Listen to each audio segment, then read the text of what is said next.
enfin laisser la parole à nos collègues de l'université de Sao Paulo et de Clermont-Auvergne, Hugo Oliveira. Vous restez bien devant, vous regardez la caméra juste là. Regardez là. D'accord. Vous passez. Vous reculez là. Là, c'est le laser. Si vous avez besoin. Ah, d'accord. Ici.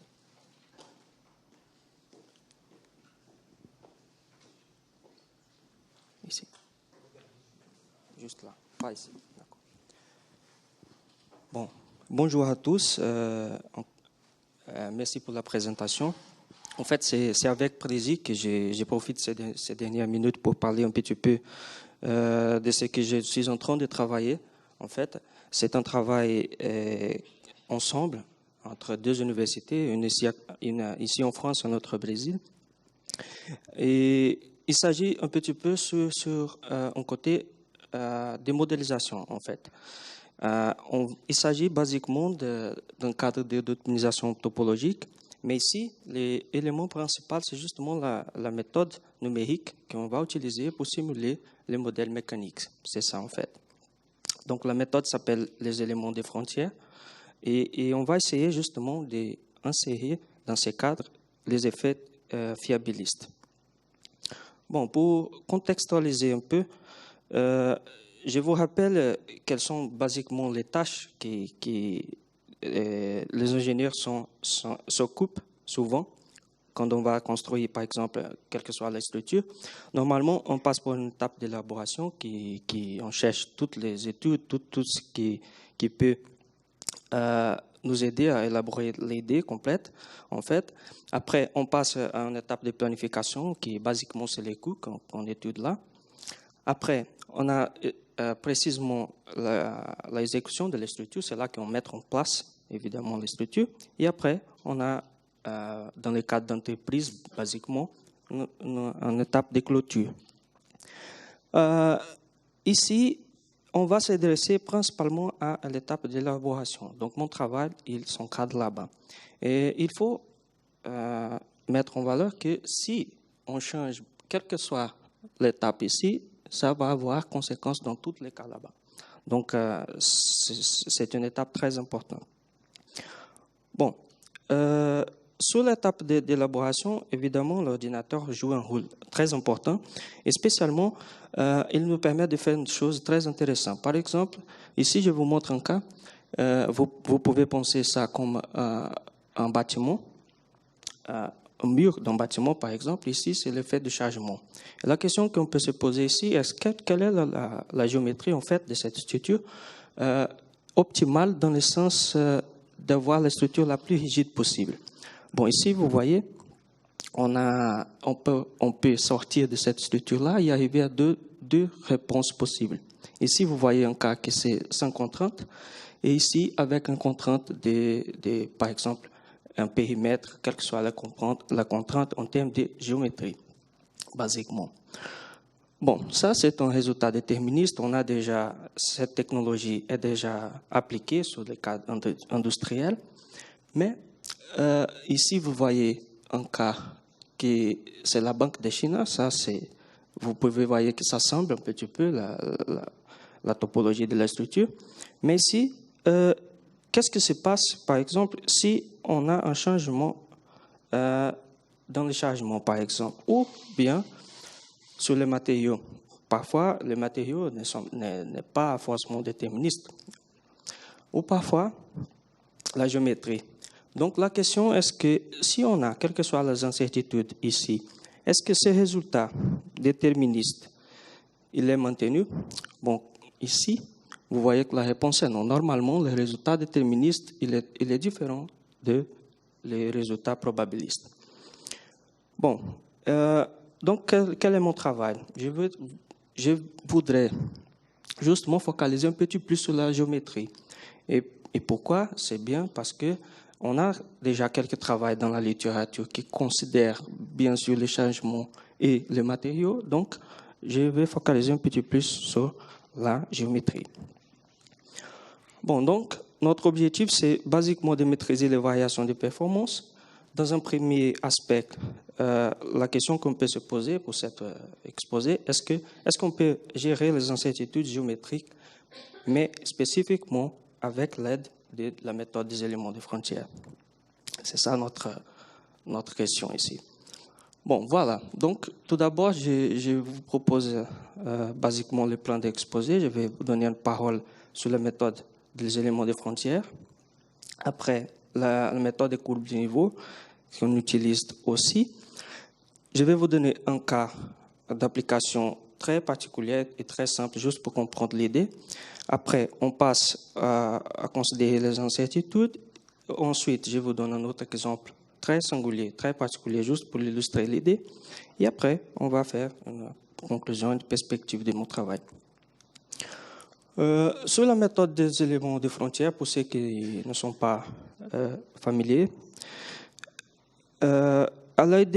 l'idée, c'est très simple. En fait, on cherche ici, c'est justement quand on parle d'une façon générale, quand on travaille sur la modélisation d'une structure, normalement, on cherche de résoudre des équations des champs. Ça, c'est le problème basique de la théorie de l'élasticité. Bon, c'est ce qu'on cherche quand on parle des éléments de frontière. Est-ce qu'on fait la substitution de cette équation-là pour une manière intégrale décrite seulement sur la surface du solide? Qu'est-ce qu'on gagne? Bon, on gagne beaucoup de choses. La première chose est que vous n'avez pas besoin, par exemple, d'informations sur le domaine. Donc, ce n'est pas nécessaire de traiter des maillages qui sont là-bas. Si on a une description assez précise de la surface et de ce qui se passe là-bas, donc on peut calculer la réponse mécanique. Bon, c'est ça que c'est l'élément de frontière. Pour faire la optimisation topologique, on a besoin de quelque chose qui fasse justement le mouvement de cette surface-là. Et quelque chose doit être assez efficace pour ménager justement les changements de topologie. Voilà, on utilise la méthode de courbe de niveau. Il y a beaucoup d'avantages, mais c'est ce qu'on peut fixer ici de façon très simple. Est-ce qu'elle permet de changer justement la classe topologique d'une manière très naturelle? C'est-à-dire qu'on ne cherche pas, on ne suit pas le mouvement à travers la frontière, mais ici, à travers dans notre fonction qui est dans une troisième dimension. Et ce concept-là est très général. Il ne s'agit pas seulement de cet algorithme-là.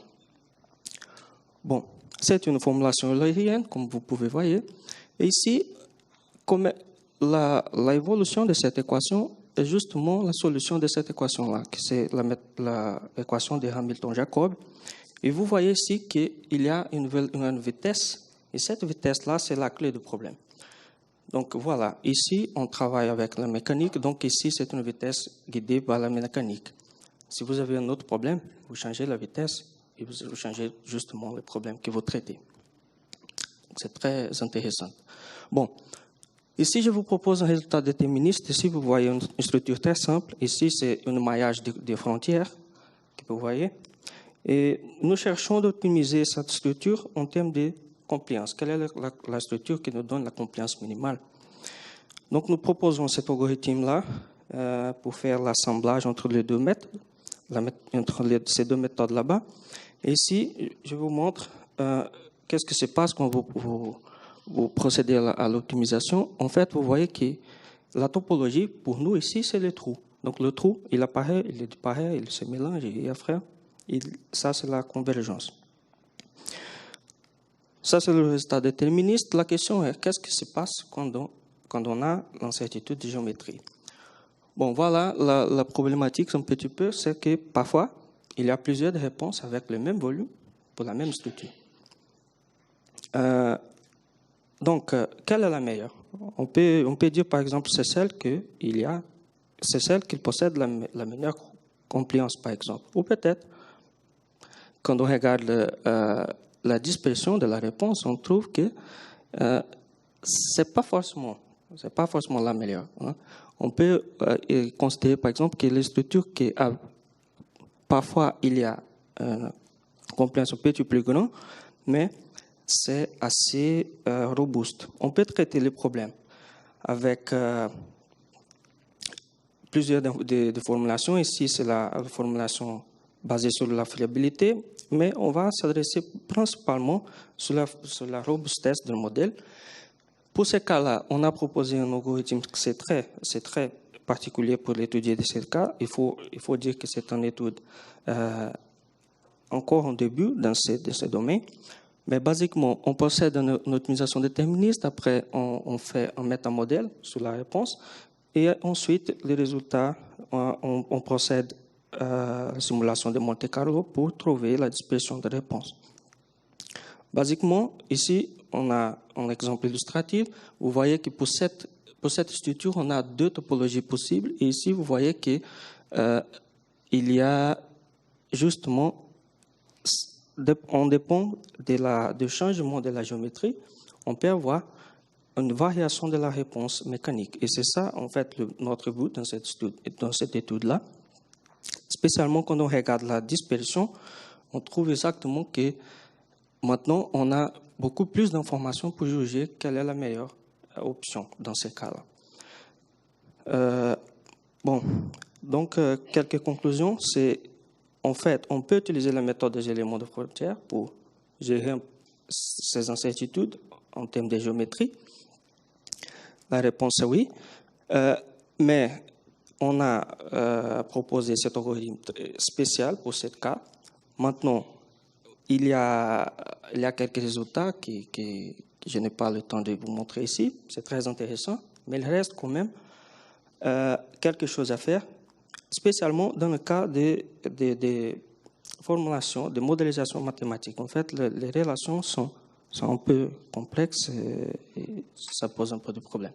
Mais nous sommes en train de travailler sur ça, spécialement dans le cas de proposer de nouvelles vitesses, comme je vous dis tout à l'heure, et peut-être trouver un moyen un peu plus judicieux de proposer les contraintes pour ce type de problème. Bon, voilà, je vous remercie pour votre attention.